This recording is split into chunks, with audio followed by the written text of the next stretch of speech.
dan menyanyi. Kali ini untuk bercerita dengan teknik dasar, yaitu dengan kisah Nabi Muhammad disampaikan dengan teknik BCM membaca buku. Ya, baik. Bapak Ibu hadirin yang berbahagia, kita dengarkan kisah Nabi Muhammad Shallallahu Alaihi Wasallam bersama Ade Mutayana dengan teknik membaca buku. Masyarakat Arab sebelum Islam di zaman jahiliyah merupakan zaman kebodohan, memiliki kebiasaan buruk, berjudi, mabuk, membunuh, merampok, merampas, membunuh hidup-hidup anak perempuan yang baru lahir, dan yang terakhir mengawini ibunya. Bangsa Arab terkenal kasar, pemberani, suka berpindah-pindah. Tanah Arab, tanah yang tandus. Jenis pekerjaannya, yang pertama ternak.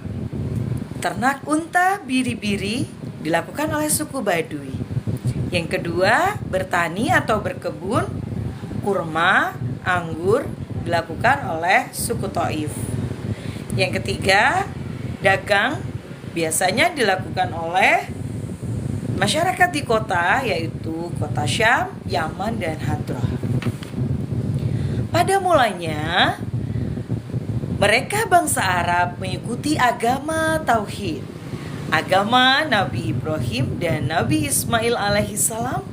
Tetapi seseorang bernama Amr bin Lubai al-Khuzai mempengaruhi untuk menyembah berhala. Nama berhalanya ada 4. Yang pertama, Lata, disembah oleh orang-orang Taif. Yang kedua, Uzza, disembah oleh orang-orang suku Hijaz. Ketiga, Manat, disembah oleh orang-orang Yasrib. Dan sisanya Hubal.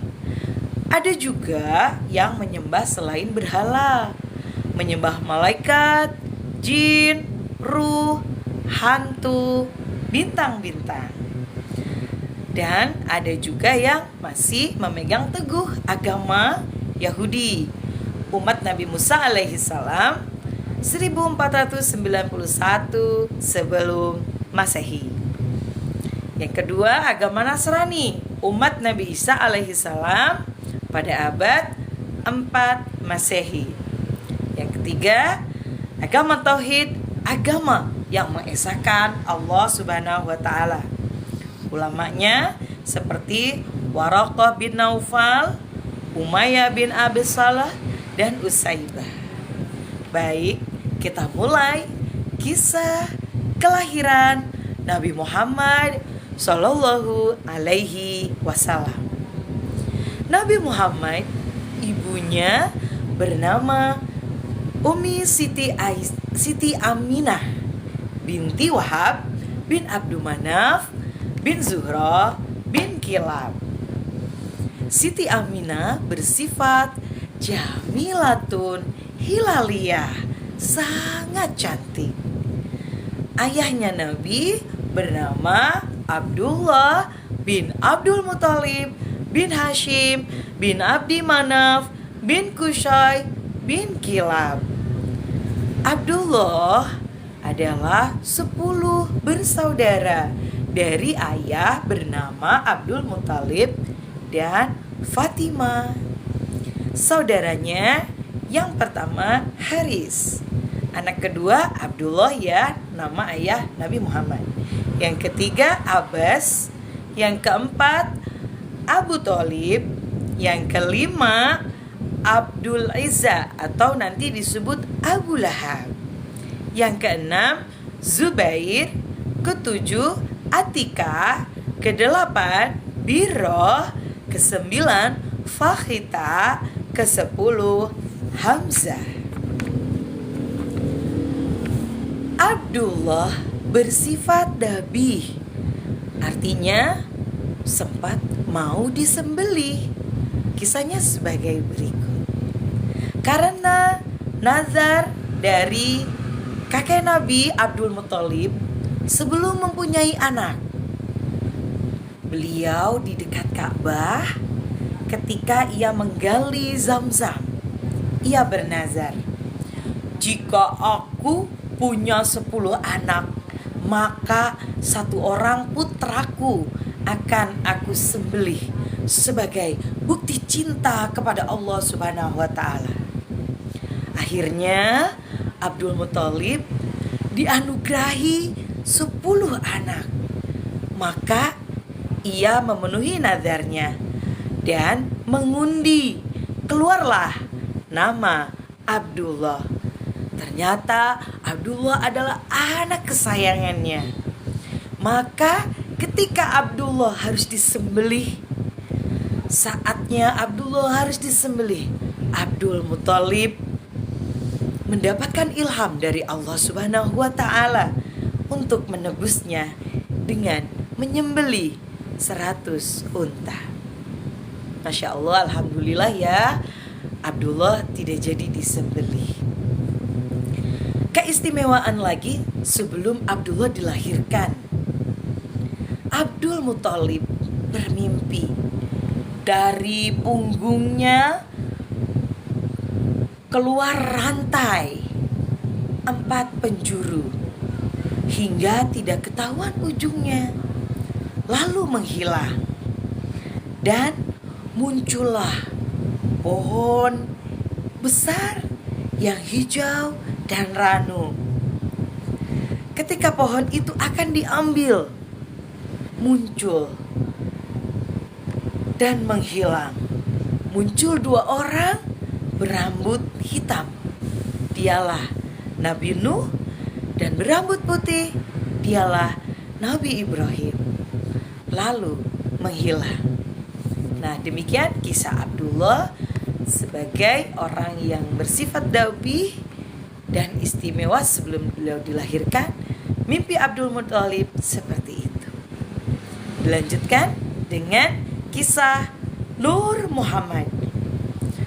Kurang lebih 2000 tahun sebelum penciptaan makhluk, dengan Nur Muhammad Allah menciptakan malaikat, alam semesta, Nabi Adam sampai Nabi Isa. Lalu turunlah Nur Muhammad ke Abdul Muthalib dan turunlah ke Abdullah. Barulah terasa jelas Nur Muhammad hingga dahi Abdullah bersinar. Beliau banyak yang mencintai. Suatu hari Abdullah bermimpi berbicara dengan Hatif.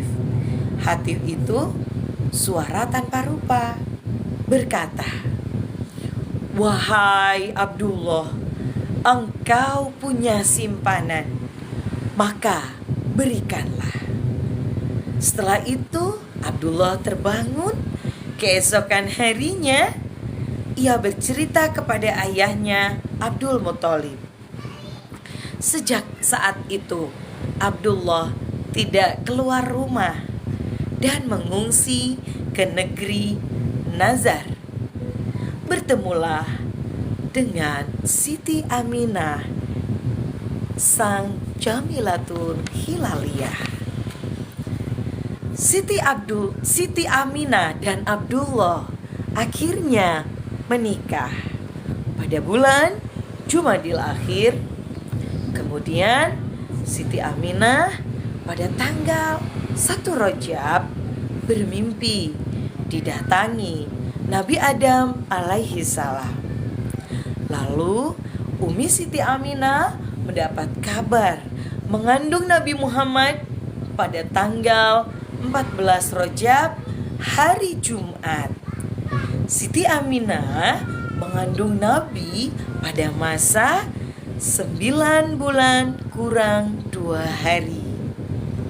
Selama mengandung, setiap bulan, setiap tanggal 1, Siti Aminah selalu bermimpi berjumpa dengan para nabi.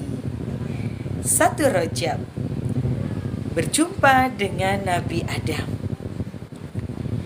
Nabi Adam berkata, "Berbahagialah engkau wahai Siti Aminah, anakmu Sayyidul Anam, pemimpin makhluk, Sayyidul Waro, pemimpin manusia."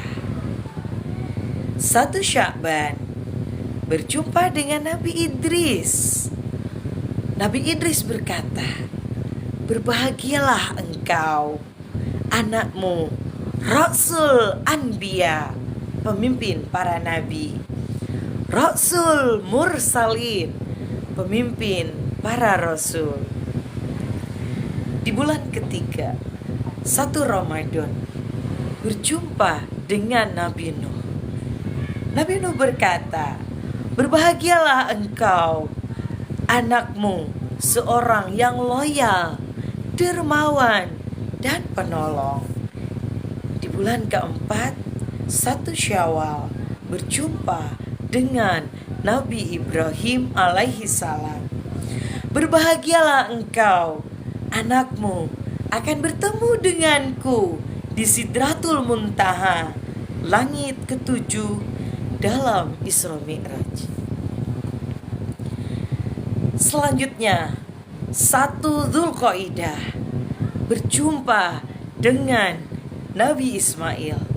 "Berbahagialah engkau, anakmu adalah orang yang paling takut kepada Allah dan rendah hati, berpangkat tinggi dan diagungkan, bersifat tabjil." Selanjutnya 1 Dzulhijjah, bermimpi bertemu Nabi Musa. Beliau, Nabi Musa, bercadar karena silau wajahnya ketempelan cahaya Allah Subhanahu wa Ta'ala. Nabi Musa berkata, "Berbahagialah engkau bahwa anakmu akan berjumpa denganku di langit keempat, berdebat sholat 50 waktu sampai jadi 5 waktu." 1 Muharram, Siti Aminah berjumpa dengan Nabi Daud alaihi salam.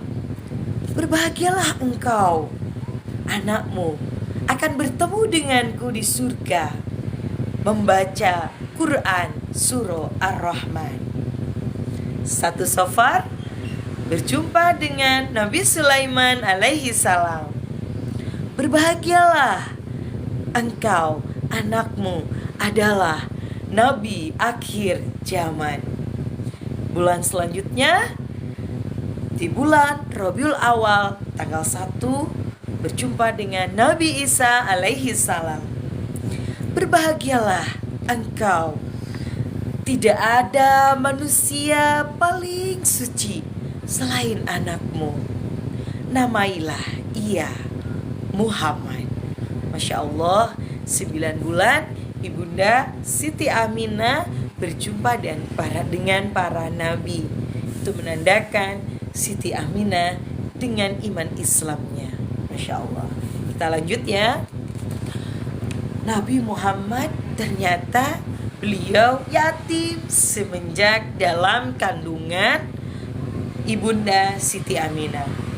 Ada yang mengatakan riwayatnya 2,5 bulan, ada yang menyatakan juga 6 bulan, yang populer ya.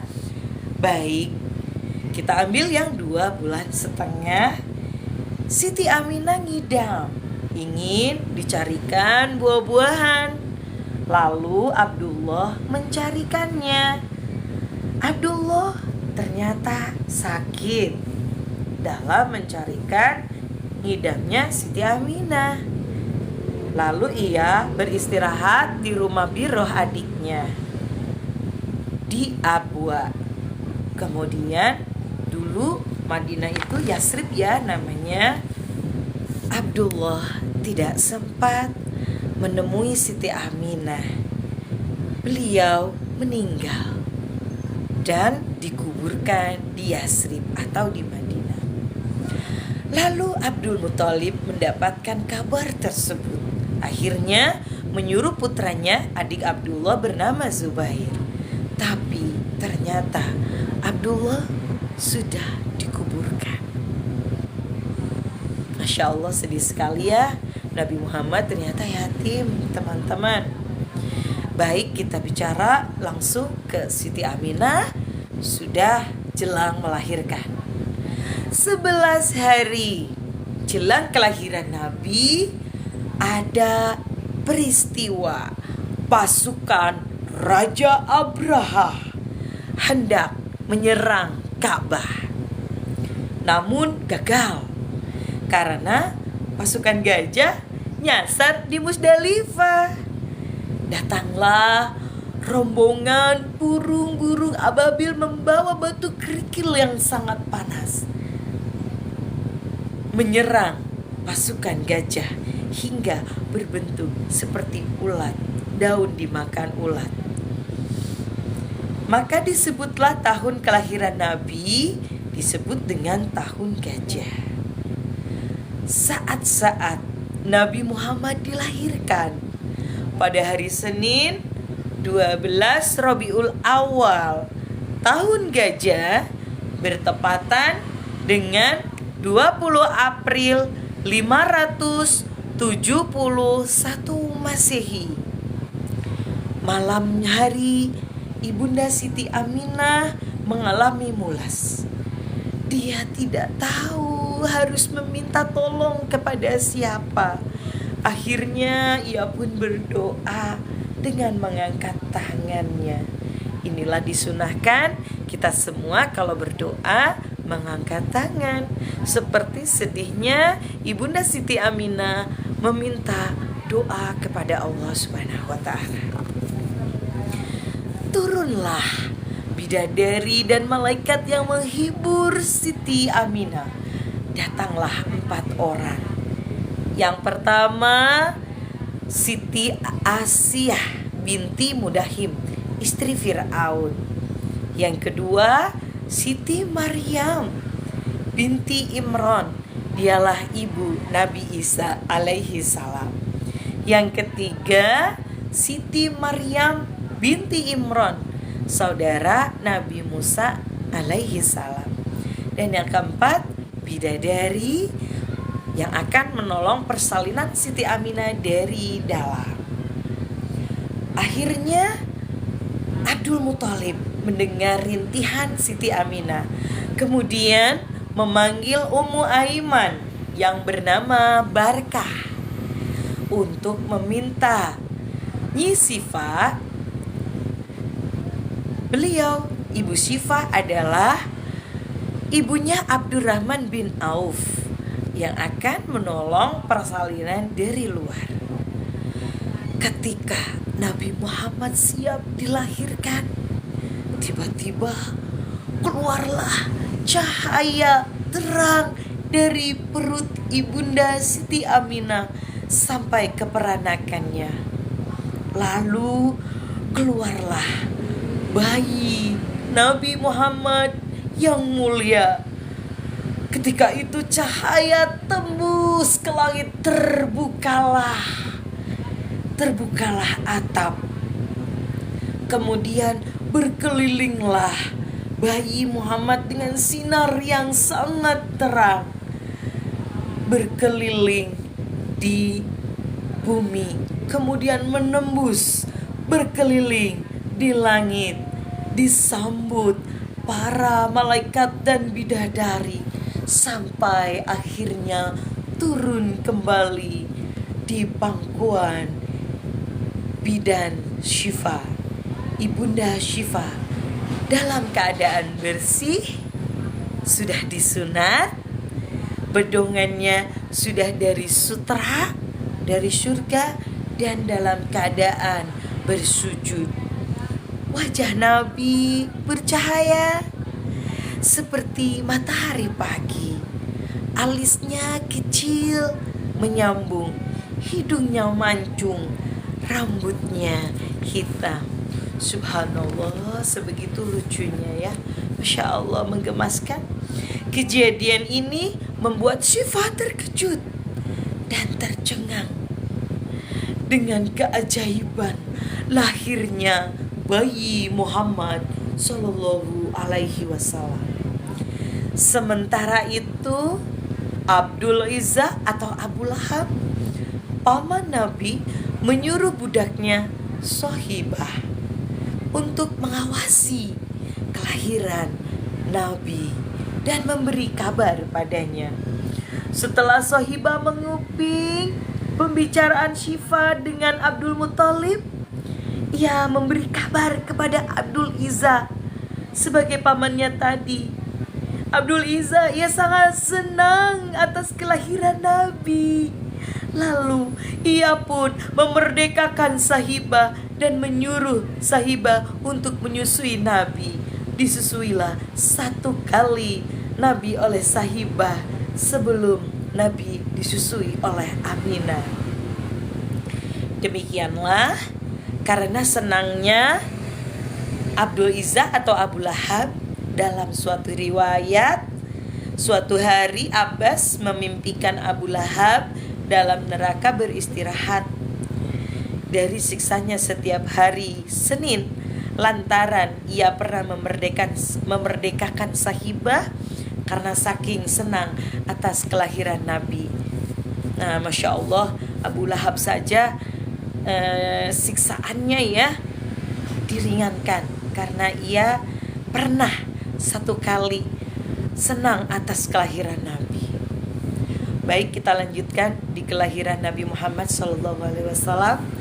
Setelah ibunda Siti Aminah menyusui Nabi kurang lebih hanya 7-9 hari, air susu Siti Aminah kering.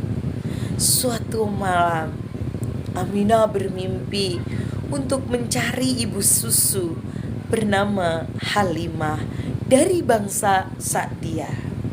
Setelah itu, sesuai kebiasaan bangsa Arab, bayi Nabi dibawa ke Ka'bah. Waktu itu bersama 40 bayi yang siap untuk disusukan. Halimah Sa'diyah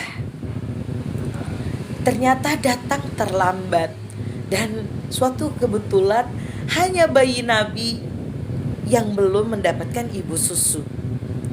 Kemudian Halimah beserta suaminya yaitu Haris dan anak bayinya bernama Dumroh menggunakan unta yang kurus dan lemas tidak berdaya. Bayi Nabi dibawa pulang. Namun Halimah menyusul ke rumahnya karena unta Halimah berlari menuju ke rumah Nabi. Halimah dan Haris sempat ragu karena si bayi merupakan yatim. Tetapi setelah melihat si bayi digendong lalu dicoba untuk disusui oleh Halimah, maka terjadilah keajaiban. Dari air susu Halimah yang kering tiba-tiba menjadi banjir setelah Halimah menyusui Nabi. Dan akhirnya Halimah pun menyusui anaknya sendiri, Dumroh. Saat dikelilingkan di Ka'bah, ada berhala-berhala berjatuhan dan semua berhala itu bersujud pada bayi Nabi.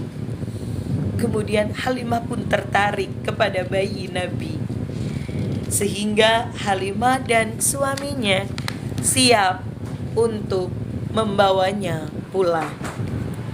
Saat pulang, unta yang semula tak berdaya, tak bertenaga, berubah menjadi semangat berlari kencang sehingga menyusul para rombongan ibu susu yang jauh lebih dulu.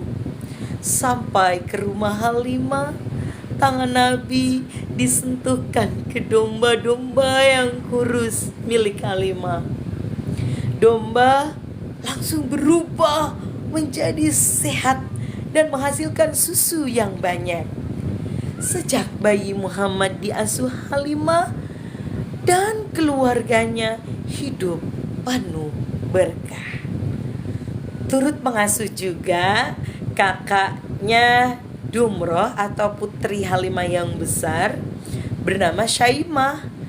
Ternyata Syaimah dalam mengasuh dua adiknya ini, mengasuh Nabi dan mengasuh Dumroh, ternyata lebih sayang kepada Nabi. Nabi sejak kecil selalu berbuat adil. Untuk mengingatkan Syaimah, Nabi menggigit belikat Syaimah sampai terluka supaya ia juga menyayangi Dumroh. Dan perlakuan itu ternyata membuat luka di belikat Nabi. Akhirnya Syaimah, tangan Nabi dipegangkan ke belikatnya Syaimah. Masya Allah, ternyata sembuh. Syaimah sembuh tanpa bekas luka.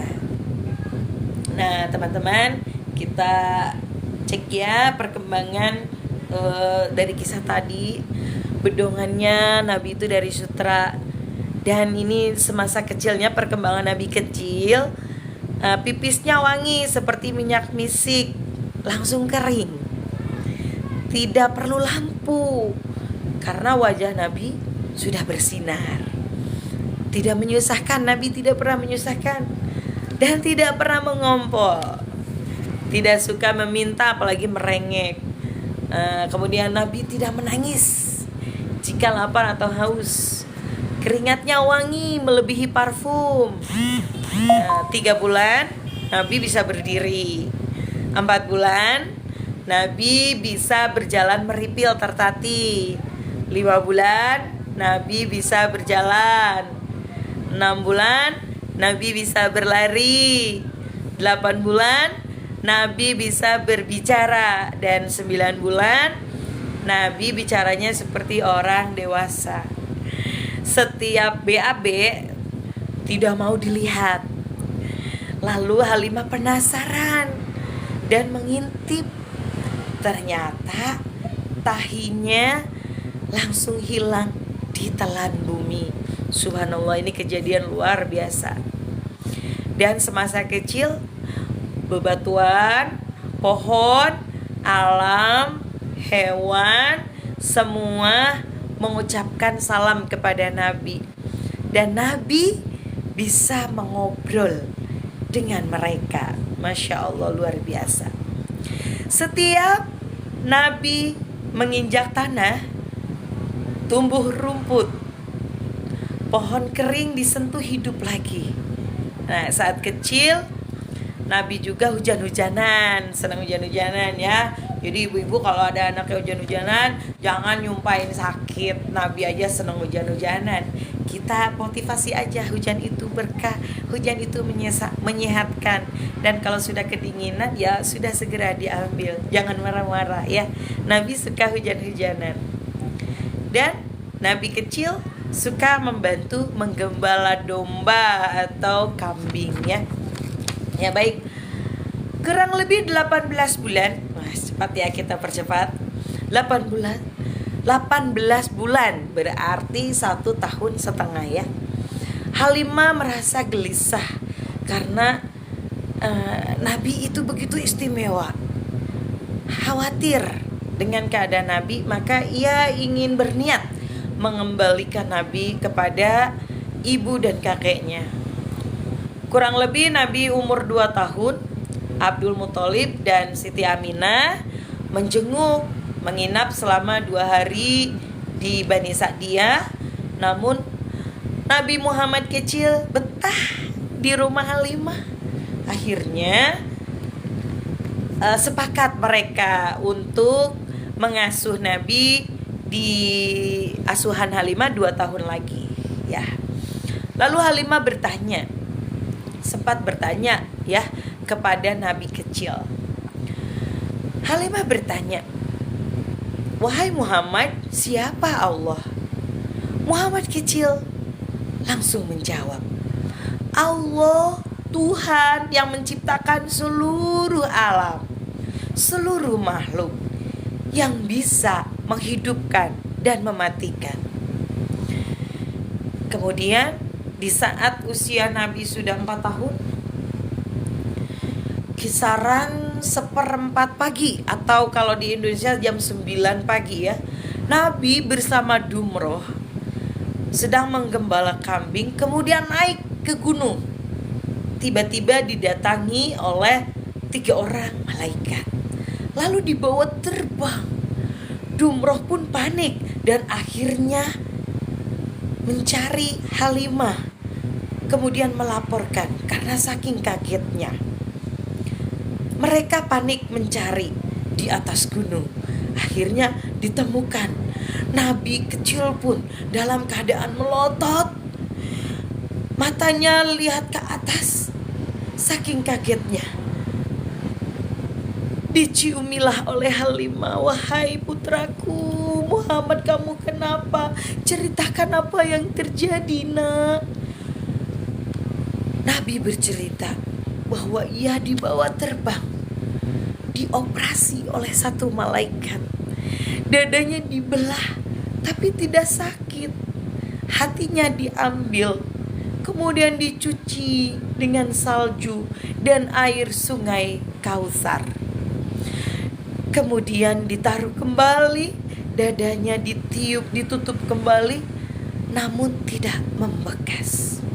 Subhanallah, ini adalah operasi pertama ya yang dialami saat Nabi kecil. Masya Allah. Karena khawatir, maka Nabi kecil dikembalikan kepada Abdul Muthalib dan Siti Aminah.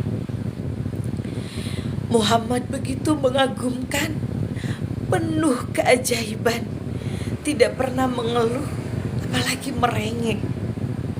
Akhirnya perkembangan Nabi diasuh oleh kakek dan ibunya. Usia sampai Nabi 5 tahun, bertambah cerdas, berpikirnya sudah seperti orang dewasa. Aminah mengasuh Muhammad ditemani Nyai Barkah atau Ibu Barkah atau Ummu Aiman ya. Muhammad diperkenalkan kepada keluarga dari Siti Aminah, berkunjung ke Bani Nazar. Semakin mirip Muhammad kecil dengan Abdullah. Maka Siti Aminah pun mengajak ziarah. Umur 6 tahun, Nabi, Aminah, dan Barkah pergi berziarah ke Yasrib. Pulangnya Aminah sakit, sampai mampir ke salah seorang bernama Asma bin Rahim. Sampai Aminah mendekati ajalnya dan sakaratul maut. Saat itu Nabi Muhammad kecil duduk tepat di kepala Aminah.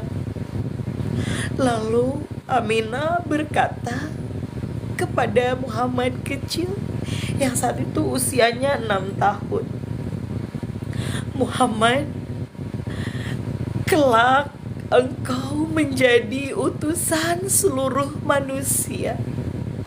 Engkau diangkat menjadi nabi seluruh dunia.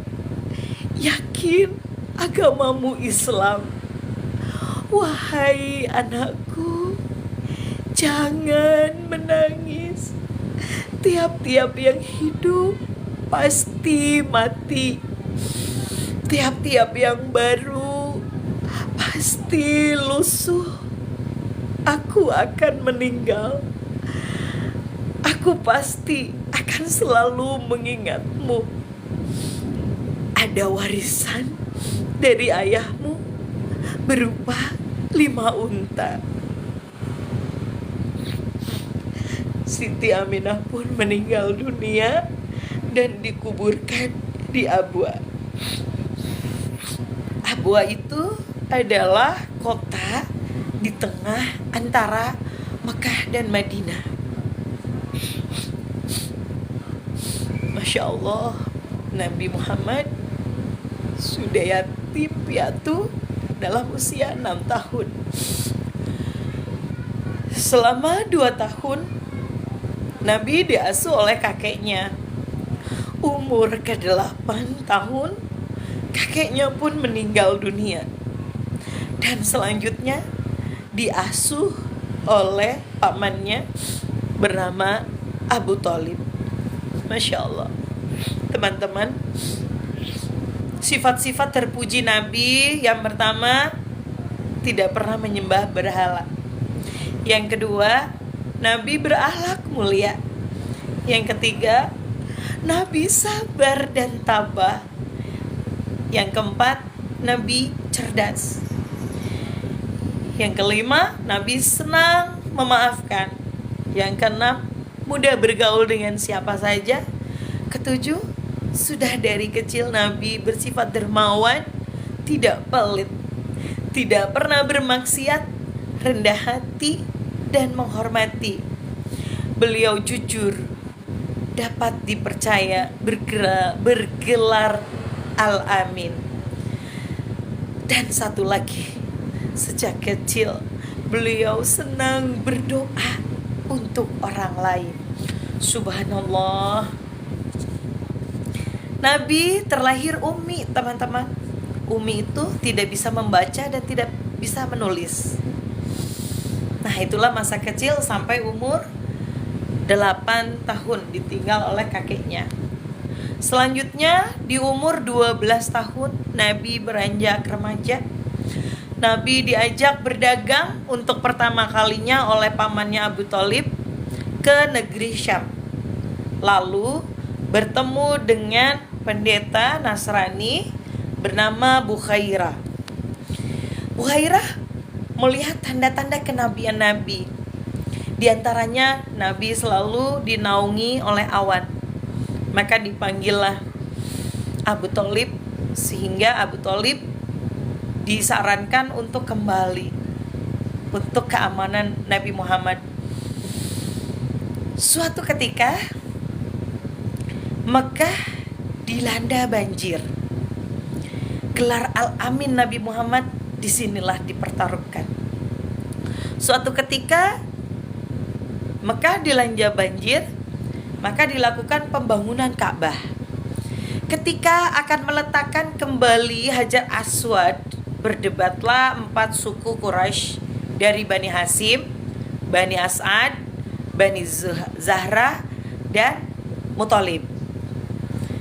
Ketika mereka itu merasa paling berhak, akhirnya berdebat untuk meletakkan Hajar Aswad ke tempatnya. Akhirnya disepakatilah perjanjian Hilful Fudul. Orang yang pertama masuk Mekah menuju Ka'bah, ia berhak menjadi hakim yang menentukan siapa orang yang berhak meletakkan Hajar Aswad. Tidak lama kemudian Muhammadlah yang datang dan ia ditunjuk untuk memutuskan perkara itu. Muhammad membentangkan sorbannya. Hajar Aswad ditempatkan di tengah. Kemudian ujung-ujung sorban dipegang oleh 4 suku tadi, diangkat bersama Muhammad, dan sampai diletakkan Muhammadlah yang meletakkan Hajar Aswadnya tersebut.